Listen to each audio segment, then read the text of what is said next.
When I had this idea a couple of weeks ago, this is something what I envisioned, only a lot bigger. It is an honor for me to be standing here with all of you this afternoon at our state's capital in Austin, Texas. Introduce yourself. Introduce yourself.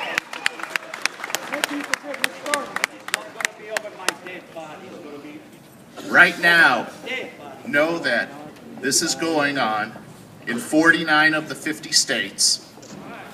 We have come together as a nation, and we have united to send our Congress in Washington, D.C. a message in no uncertain terms: leave our guns alone.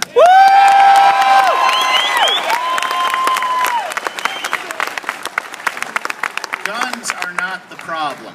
Our president seems to think they are, but they're not. And we're going to have an array of wonderful speakers lined up for you this afternoon. I'm very excited. And I'd like to start off by introducing our first speaker. He is the man that's introduced the Firearms Protection Act in the state of Texas.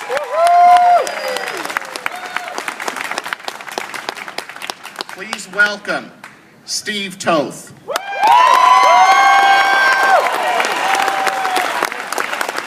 You don't know how much that warms my heart. I wasn't born in Texas, but I did get here as quickly as I could. And y'all have made us feel right at home. We came here in 1997. We had the opportunity to either go to California, which, duh, or the opportunity to go to Massachusetts, duh. Texas is where it's at.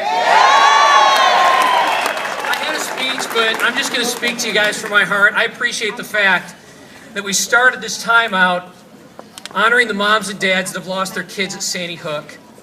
As a pastor, the most painful thing that I have ever gone through, and if you speak with any pastor, they'll tell you the most difficult thing they've ever had to do in their ministry was do a funeral for a parent that has lost a child. It is antithetical. Kids are not supposed to go before their parents. Nothing tears your heart out more. And I think the thing that so angers me, and so angers all of you, is the fact that this president is using children as a human shield to advance a very liberal agenda that will do nothing to protect them. At no time did he ever address this culture of violence that is sweeping America. Preach it, brother. At no time. Who believes here that your liberty came from God?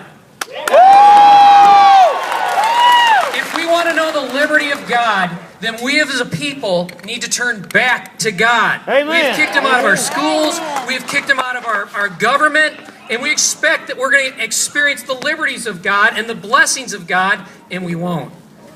Now's not the time for the left to wrap themselves in children as a human shield, but now's not the time for the right to seek useless legislation, rules, and regulations against Hollywood either. We don't need more laws. We don't need the heavy hand of government. We need people to walk in freedom. Amen. To embrace God again. It's my hope and prayer. It's my hope and prayer that when you leave here today, you're going to respectfully reach out to your governor, who's the greatest governor in the United States, and you're going to reach out to General Abbott, and you're going to reach out to your elected officials, and you're going to say, please support the Firearms Protection Act. This is a strong bill with very sharp teeth, and it is going to cause the federal government to wince the day that this thing goes into effect. We need for you to get behind it. We need for you to call people. We need for you to reach out to your friends and relatives and get them behind this thing. Can you do that? Yeah! God bless you. God bless the great state of Texas. And it's time that we as a people turn back to God. I do hope that you'll call your elected officials, but more importantly, I hope you'll call your pastors. You know, there's a time in America when the Black Robe Regiment faced the assault of King George.